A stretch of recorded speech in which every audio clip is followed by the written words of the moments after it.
Alright, what dots we are connecting today? This video is for Anne Marie. I talked to her today. We had a lengthy conversation, really nice conversation about, in general, about gardening. And I told her about my strawberries, how I actually put straw, hence the name strawberries. I just, in the wintertime, I just open up a bale and then just shake it all over the place. As you can see, there is straw everywhere. And that helps from bottom yellowing. As you can see, they are fresh and green, and they don't yellow out. And the yellowing, I think it's some type of fungus that actually splashes up every time it's raining. The water is like little miniature bombs that fall in the ground and then is splashing up that dirt, and the sickness is in the dirt, and then it splashes up on the bottom of the lower leaves, and then that's why they're yellowing.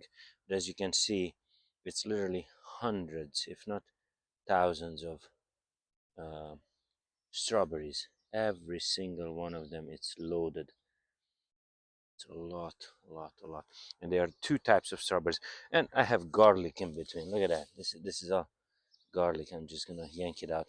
It might help with some pests or bugs, but if you take away these leaves a little bit, you'll see how many flowers and fruits each single plant has.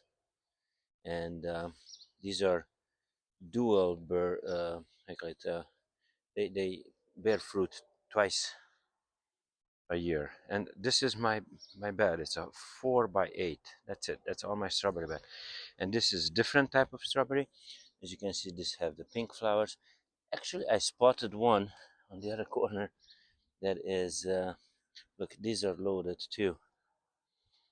I spotted one, and I was thinking to, every year I'm putting a little fence around it, and to protect it from squirrels who are eating it. Look, I have my first strawberry right there. They are not the biggest ones, but they are extremely delicious. See, it's loaded with fruits everywhere. If you take a little bit away the leaves, you can see how they are on the under story. See, they don't poke their heads out. If you have to take away the leaves a little bit, and then you're gonna see all those berries, how they form there. You see, this is the white flower variety. I don't know their names, to be honest. And this is the pink flower variety. And here is what I'm trying to exemplify. We talked about rabbit manure, and you see how I just put it over it, and then it keeps the soil moist. As you can see, if I dig in, look at all that. Look, there's a worm right there. It's trying to escape. There's one there. Those are volunteer tomatoes. And these are actually oats and grains that actually pop up from the rabbits not eating their whole food. And then I'm just gonna yank these out and give it to the rabbits again. And I'm gonna put this down, this tripod, and I'm gonna try to do, let's see how I can zoom towards the bed. There you go. And I'm gonna take my spade fork, because that's what I do. I just spade fork my beds. This is the spade fork, and this is what I do. I just push it in and I move the earth. That's it. I push it in and I move the earth. Just give it a little bit of oxygen and ways for the rainwater to fall in there. See, that's pretty much it. And move it a little bit. Now, if I would be to turn this, I'm just gonna turn for the sake of you seeing how many earthworms everywhere. You see, they are everywhere, in at least 50. Look, look. And two different types. These are the red wigglers, and these are the night crawlers. Where is it? You can see, let me see what, you can see how they are different color. Yeah, the red wiggler and the night crawler. And then right there, One of them is yellow. This goes deep in the ground. One of them is red. This stays about, I would say, less than a foot in the ground. They are everywhere. My dirt is loaded with worms. See, and it's moist yet not soggy. See, worms everywhere. Oh, I've seen an earthworm egg. Right. Oh, I lost it. I lost it. There are different colors for the earthworms. Yellow means fresh egg, and brown means look how many earthworms everywhere. And brown means almost ready to hatch egg. I thought that's a look, earthworms, earthworms, earthworms by the hundreds everywhere, everywhere. Look, everywhere, one next to each other. Look at that. You open one, two, three. There's probably a fourth one there. There you go, four. It's hundreds of them, thousands of them. So that's pretty much it.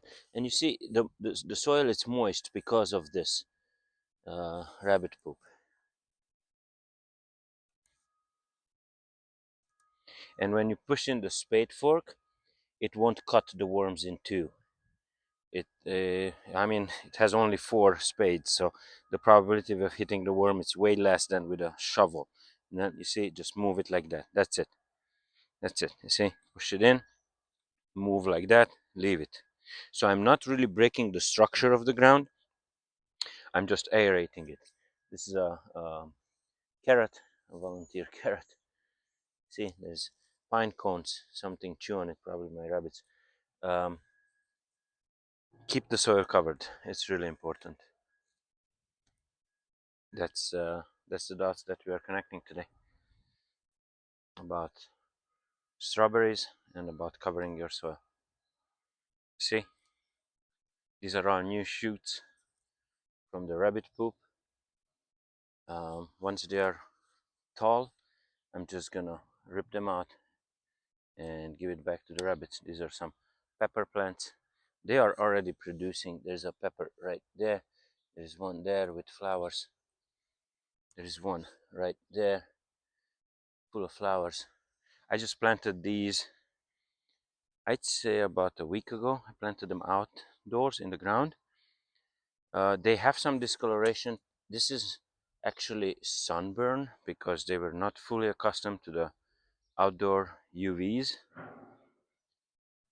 Same with the tomatoes. That is sunburn on the leaf of that cucumber. But you'll see in about a week or two, these are gonna be really, really healthy because of all the rabbit manure that I have there. This is my lettuce patch. As you can see, it's a lot of manure, and the dirt underneath, it's really, really good texture and loaded with everything the plants need for it.